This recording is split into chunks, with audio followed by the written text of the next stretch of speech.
And I'm looking for here we go. All right. Thank you. So I'd like to share with you a question that really centers my work and is deeply meaningful for me.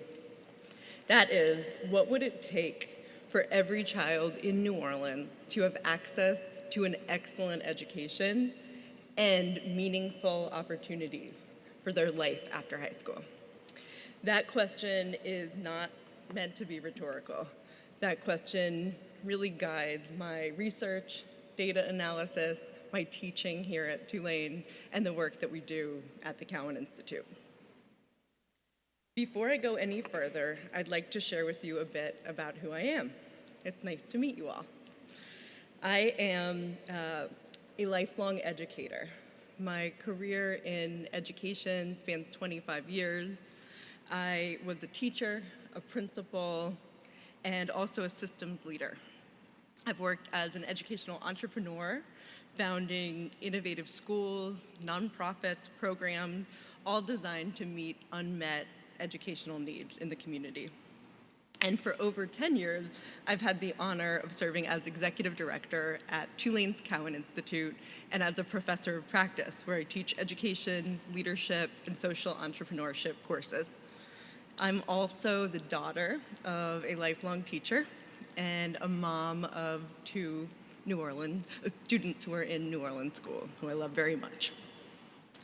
And my perspective is grounded in the daily work and perseverance of students, educators, and families who are doing important work every single day and with whom I'm grateful to collaborate.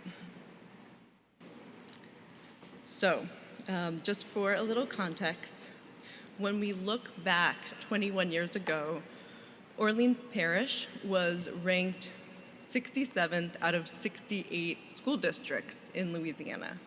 And at that time, Louisiana education system was ranked one of the lowest in the United States. Now, of course, that's only based on school performance scores and doesn't tell the full picture. There were incredible students and educators and families and amazing stories at that time as well. But this is the picture of where, based on school performance, the education system was. And when we look ahead to today, we can see that there has been considerable progress over the last 21 years. We know that across all K-12 core academic subjects, there has been statistically significant improvement. Second, high school graduation rates are up by 25 percentage points since 2004. This is really important. What this means is more students are completing high school and going on to pursue post-secondary education and also meaningful careers. Third, college enrollment has increased considerably. Over 60% of New Orleans public high school graduates now enroll in college. This is compared with 37% of high school graduates in 2004. This signals stronger college preparation and expanded access to life-changing opportunities. These gains have happened because of the persistence of students, educators, school leaders, and family. And as a result, children's lives are different and they have access to more opportunities. And Tulane has been at the table through this all, through research, public service, and preparation for future educators and leaders. At Tulane's Cowan Institute, we have worked to produce unbiased, actionable research and publications with the public on public education in New Orleans over time. Through Tulane Center for Public Service, thousands of undergraduates have supported schools and nonprofits across the city to meet educational and community needs. Tulane School of Professional Advancement has provided high-quality education programs, training teachers and educational leaders. And this is work that I'm really proud to be part of. And I'd like to share with you some concrete examples of our work at the Cowan Institute with a very clear focus on ensuring not only that K-12 education continues to improve, but also that once New Orleans high school graduates complete high school, they're ready for their life after high school, for rich post-secondary opportunities and meaningful careers. So one example of that is our Life After High School work. We host an annual convening called Life After High School, and we also produce an annual report with the same title. And that event brings together hundreds of practitioners, counselors, thought leaders, and experts to focus on strengthening post-secondary success. Through our New Orleans College and Career Attainment Network, or NOLACAN, we lead professional development and resource connection for educators and college access professionals who are doing the important work of advising high school students every day. We lead a citywide FAFSA completion effort because we know that financial aid is a critical gateway to opportunity for New Orleans high school graduates as they access college.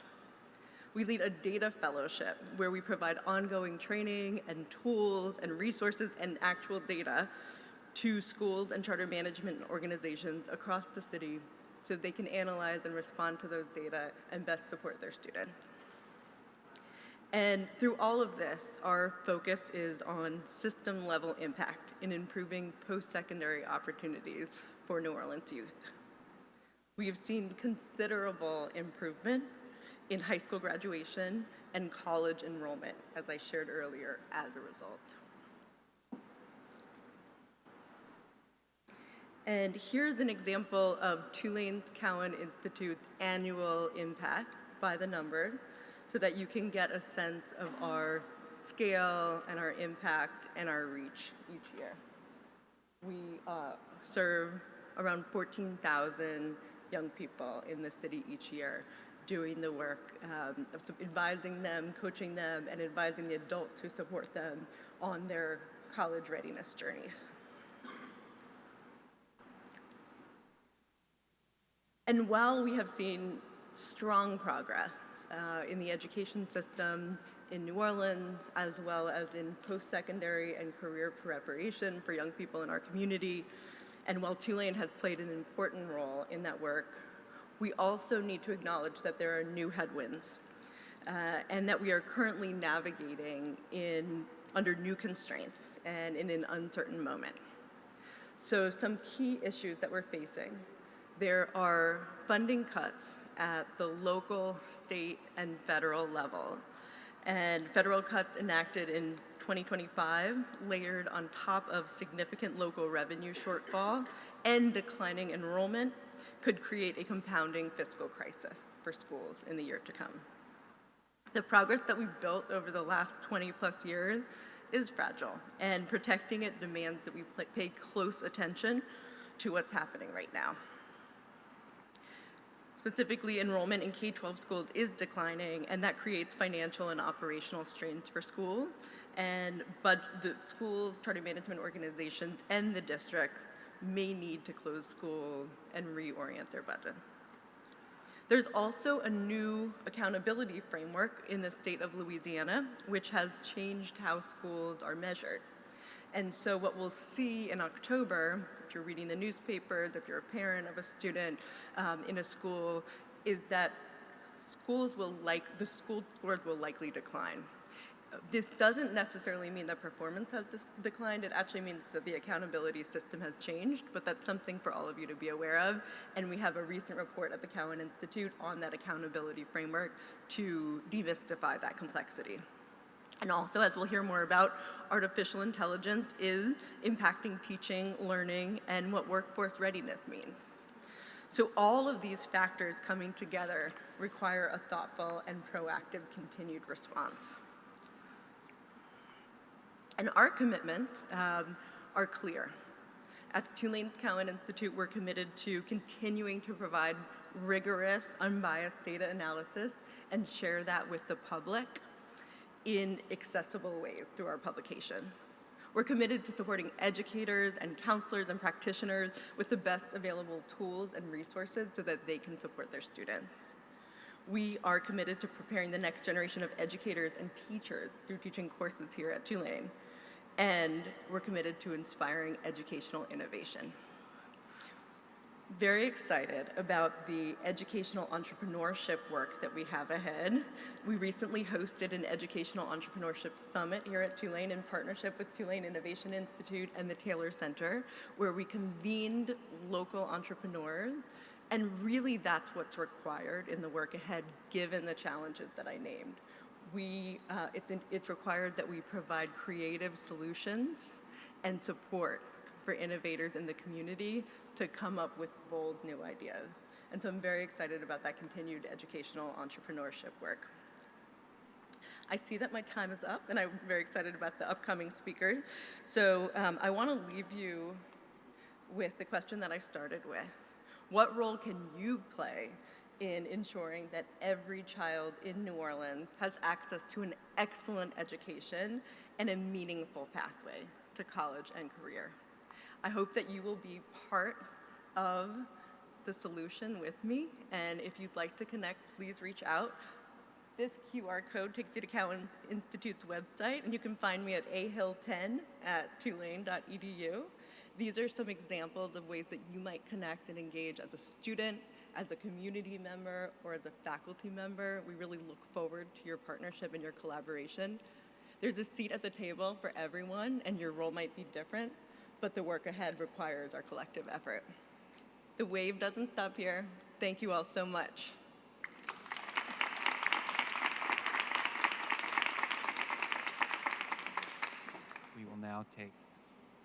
We will now take questions for Dr. Kruger Hill.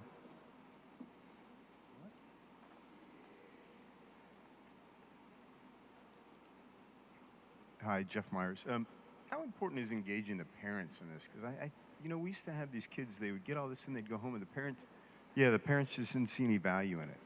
So if it wasn't reinforced in the home, then these kids were just, they were never really encouraged to continue what they learned outside the home. Is it important to engage the parents, or? I didn't hear the full question, but it was about coordination with parents. How important is it to engage the parents? Yes. It's incredibly important to engage the parents in the effort. We at the Cowan Institute each year do an annual public perception poll where we poll 1,000 parents in New Orleans to gauge their perspective on public education in New Orleans, and their perspectives shape all of the work that we do. So I really do appreciate that question. And then we also support schools in leading parent information nights. So things like financial aid or financial literacy, we provide tools and resources for the schools to provide training for the parents. Yeah, thank you. While they're doing the microphone, I have a question. Could you tell us the origins of the name of the Cowan Institute? So President Emeritus of Tulane, Scott Cowan, was the president during Hurricane Katrina, and he led Tulane through emerging from that crisis and was very committed to supporting education in New Orleans and served on the Bring Back New Orleans Commission and was the leader of the public education design team. And so a generous donor gave a gift to Tulane in his honor for that work to create the Cowan Institute. And so we've been around since 2007 doing the work that I described. Thank you. Hi. I just had a quick question. So, one of the things that makes New Orleans education so unique is the charter school system. Do you find that there's a disproportionate amount of children who go to college or apply to college based on whether or not they're in an A and B versus a C and D school? And how do you account for that kind of disproportionate nature just based off of where a child gets placed?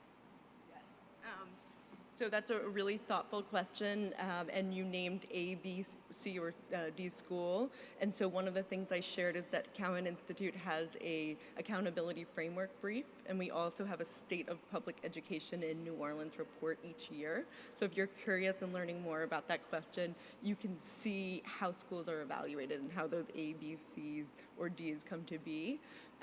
But we do see that more students from A schools are going on to college and succeeding in college. And so that's a big reason why we started New Orleans College and Career Attainment Network, was to address that gap, to continue to support the students in thriving from A school, but also to provide that critical resource data and support at the B, C, and D school so that the teachers and leaders and families, to that great question, are equipped with what they need to support the students in going on and thriving in college.